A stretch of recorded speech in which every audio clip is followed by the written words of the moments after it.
नमस्ते जी। सरदार आए हुए हमारे सभ्यजनों, आर्यजनों, देखिए बहुत लोगों का ऐसा विचार है कि जब अन्याय अधर्म बहुत ज्यादा फैल जाता है तो ईश्वर जन्म लेता है। ये बिल्कुल मिथ्या धारणा है।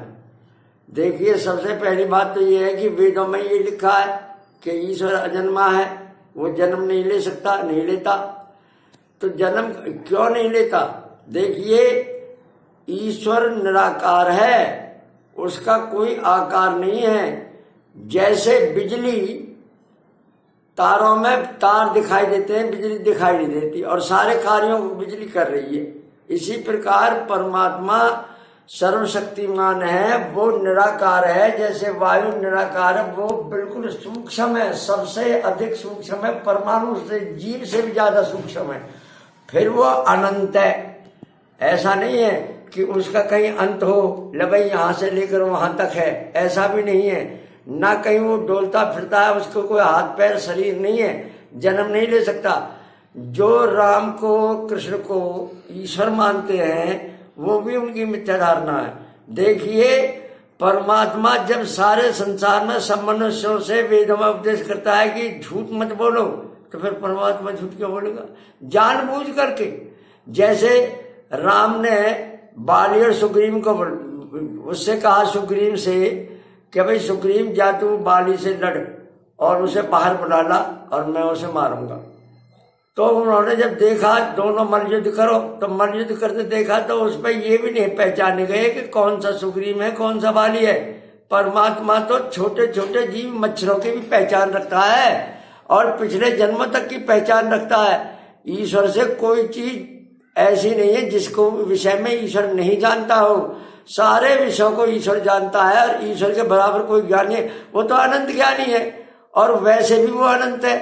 तो उसको अगर ऐसे उसने दोबारा फिर माला दी अपनी और तब जाकर के बाली को मारा।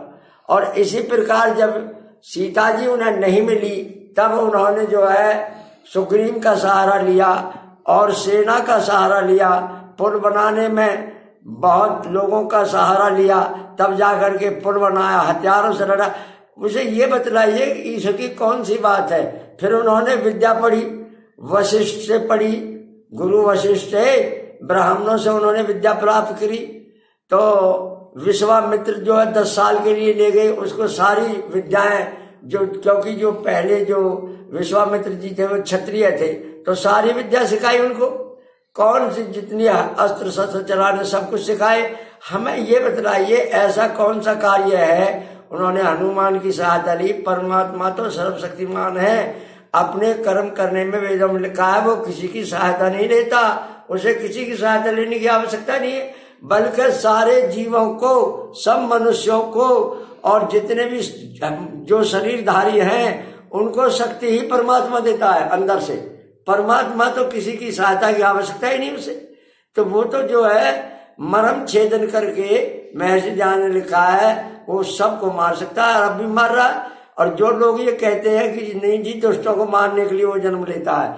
अच्छा ये बताओ आप कि त्रेता युग में जिस समय राम रावण का युद्ध हुआ उस समय क्या घने राक्षस बट रहे थे? अब तो राक्षस अब घने बट रहे हैं। अब कम से कम जन्म लेता तो अब लेता और बहुत बार जन्म लेता, कितने जन्म ले लेता। तो वो क्यों नहीं लेता? ले नहीं सकता। वो तो परमात्मा मनुष्यों को प्रेरित करता है और हमारे कर्मों का फल हमें देता है। इसलिए ईश्वर जो, और देखो एक बात और है, उन्होंने विद्या भी पढ़ी गुरुकुल में, रामचंद्र जी ने भी पढ़ी, कृष्ण जी का गुरु जो है उसका गुरु भी था और अपने गुरुकुल में विद्या प्राप्त करी उसने, कृष्ण जी ने। तो जो विद्या प्राप्त करता है गुरुओं से, भला वो कैसे ईश्वर हो सकता है? जो आचार्य बताओ, ये प्रिंसिपल है या जो बहुत बड़े अध्यापक हैं और कोई अध्यापक कहने लगे विद्यार्थी से कि मुझे पढ़ाओ, उनसे पढ़े, कहीं ऐसा हो सकता है?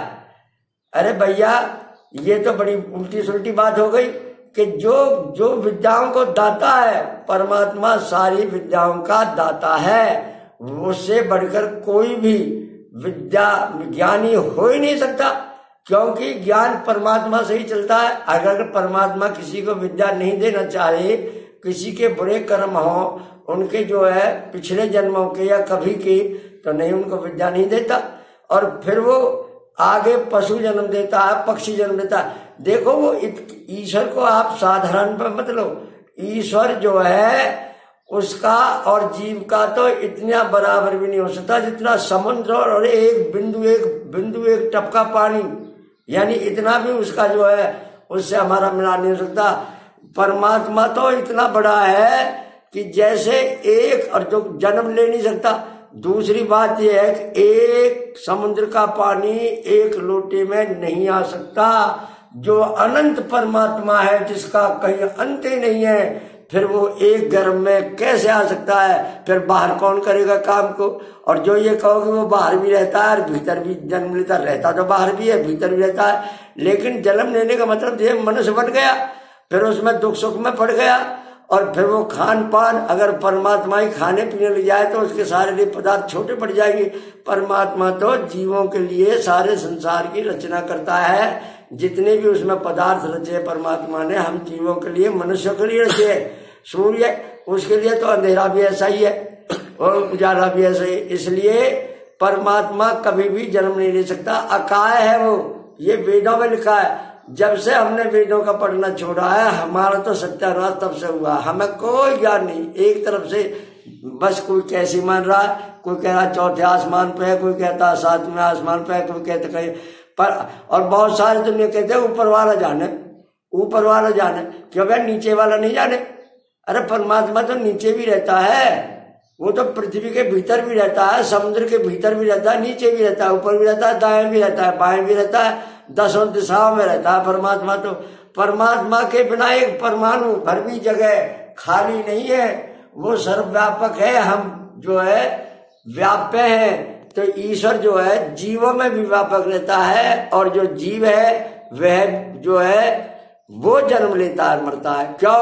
क्योंकि बिना शरीर के जीव कर्म नहीं कर सकता, और परमात्मा सारे कर्मों को बिना जन्म लिए कर सकता है। इसलिए जो वेद की बात है, जब तक आप वेद पर नहीं आओगे तब तक कल्याण होने वाला नहीं है। न वो चौथे आसमान पे, न वो सातवें आसमान पे, न वो कहीं क्षीर सागर में, वो तो सब जगह रहता है। हाँ, हृदय में उसका स्थान ऐसा है कि अगर हम हृदय में उसका ध्यान करें हृदय से, तो हमारा हृदय पवित्र हो जाता है।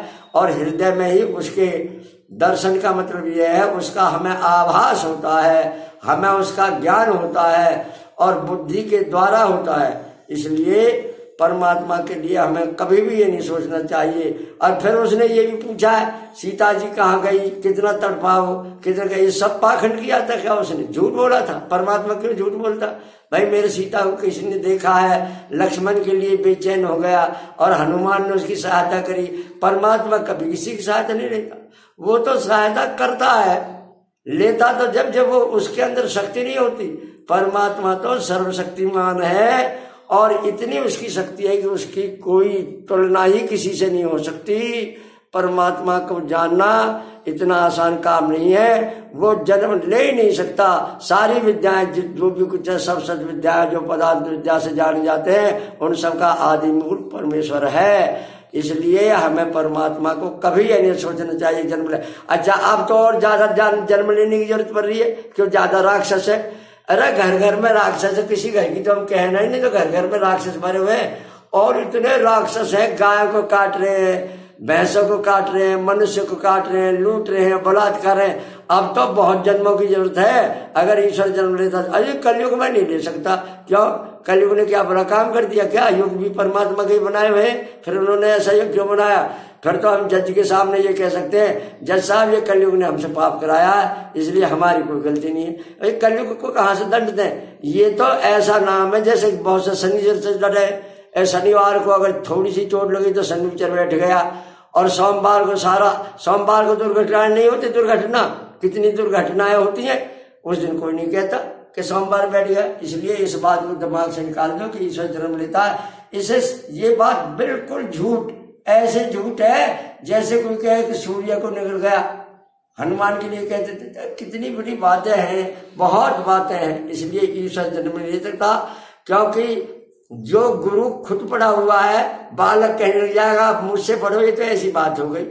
भाई प्रिंसिपल बालक से कहे कि मुझे पढ़ाओ तो उसकी मूर्खता है, इसलिए ईश्वर किसी से जन्म नहीं ले सकता, किसी हालत में भी न जन्म लेने की आवश्यकता है। बिना जन्म लिए ईश्वर सारे कार्यों को कर सकता है, फिर जन्म लेने की आवश्यकता ही नहीं है।